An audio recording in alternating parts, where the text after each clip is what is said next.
ویسے میں اعلی حضرت کہتے ہوئے مجھے تکلیف بہت ہوتی ہے. اعلیٰ حضرت کہتے ہوئے مجھے تکلیف بہت ہوتی ہے. معاف کرنا، مجھے چھیڑو نا، مجھے چھیڑو. مجھے وہ بھی معلوم ہے کہ عفریت کا معنی خبیث کس نے کیا. مجھے یہ بھی معلوم ہے آباسا کا معنی تیوری چڑھانا حضور کے لیے کس نے کیا. مجھے یہ بھی معلوم ہے حضور کے صحابہ نامرد ہیں، یہ کس نے کہا. مجھے یہ سب کچھ معلوم ہے، لیکن چپ رہن دو. چپ کر میرے لیے جانیاں بولن دی.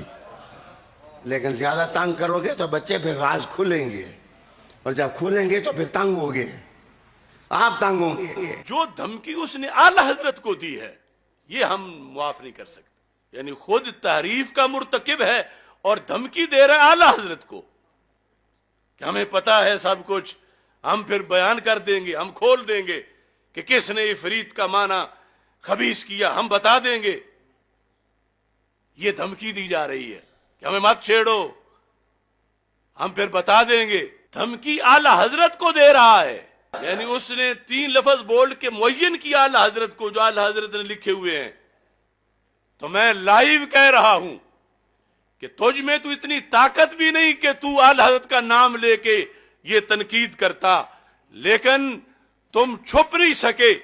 اور ہم جو کئی سالوں سے تمہارے اندر بغض اعلی حضرت دیکھ رہے تھے، بالآخر آج وہ بغض عیاں ہو گیا. اور میں اعلی حضرت کی فکر کا چھوٹا سا سپاہی ہوں. تو بول، کیا بولتا ہے، میں امام احمد رضا کا دفاع کر کے تجھے دکھاؤں گا.